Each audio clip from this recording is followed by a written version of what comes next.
Welcome to our YouTube channel, Tuition Home Coaching Center. Please subscribe to our channel to get more videos like this. Thank you all. আসসালামু আলাইকুম প্রিয় শিক্ষার্থীরা, তোমরা সকলে কেমন আছো? আশা করছি সকলেই খুব ভালো আছো। আজ আমরা দেখব সপ্তম শ্রেণীর জীবন ও জীবিকা বিষয়ের পৃষ্ঠা ৭৩ এর একক কাজ অর্থাৎ ৭৪ পৃষ্ঠার ছকটি, সেই ছকের সমাধান। তোমরা যারা এখনও আমার চ্যানেলটি সাবস্ক্রাইব করোনি তারা চ্যানেলটি সাবস্ক্রাইব করে নিও, তাহলে পরবর্তী পড়াগুলো তোমরা এই চ্যানেলে সবার আগে একসাথে পেয়ে যাবে। আর পূর্ববর্তী পৃষ্ঠাগুলোর সমাধান প্রয়োজন হলে চ্যানেলের প্লেলিস্টে সে পড়াগুলো দেয়া আছে, তোমরা সেখান থেকে সেই পড়াগুলো দেখে নিতে পারো। তাহলে চলো শুরু করা যাক আমাদের আজকের পড়া। আমাদের আজকের পড়ার শুরুতে দেখো ৭৩ পৃষ্ঠায় রয়েছে একক কাজ। আগামী এক মাসে তোমার নিজ পরিবার বা চারপাশে ঘটে যাওয়া আর্থিক লেনদেনসমূহ লক্ষ্য করো।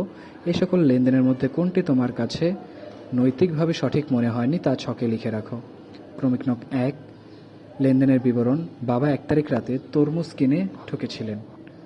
লেনদেনটি নৈতিকভাবে সম্পন্ন হয়নি মনে হওয়ার কারণ: বিক্রেতা মিথ্যা আশ্রয় নিয়ে কাঁচা তরমুজ পাকা বলে বিক্রি করেছে। কি করা উচিত ছিল? বিক্রেতার উচিত ছিল তরমুজ প্রথমে পাকিয়ে নেওয়া। এখানে পাঠিয়ে লেখা আছে, এটা কারেকশন হবে পাকিয়ে। এরপর ক্রমিক নং ২, লেনদেনের বিবরণ। আমি ২ তারিখ ৭০ টাকা সিম কিনে ঠকেছিলাম। লেনদেনটি নৈতিকভাবে সম্পন্ন হয়নি মনে হওয়ার কারণ সিম বিক্রেতা প্রাপ্ত দামের চেয়ে আমার থেকে বেশি নিয়েছেন। কি করা উচিত ছিল? সবজিওয়ালার উচিত যৌক্তিক দামে সবজি বিক্রয় করা। ক্রমিক নং ৩, লেনদেনের বিবরণ। আমি আমার বন্ধুকে নিয়ে একটি ছেঁড়া পেন্ট কিনেছিলাম। লেনদেনটি নৈতিকভাবে সম্পন্ন হয়নি মনে হওয়ার কারণ: দোকানদার তথ্য গোপন করে মিথ্যার আশ্রয় নিয়েছে। কি করা উচিত ছিল? ত্রুটিমুক্ত প্যান্ট বিক্রয় করা উচিত ছিল।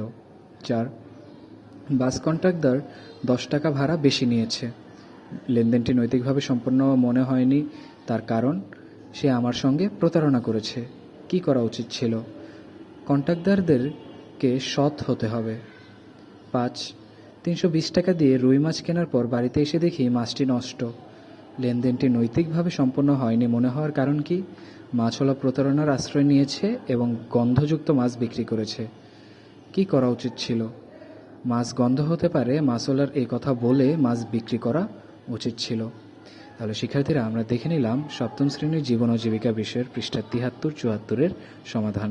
তোমরা পরবর্তী পড়াগুলো পেতে আমার চ্যানেলটি সাবস্ক্রাইব করে আমাদের সাথেই থাকো। ধন্যবাদ সকলকে।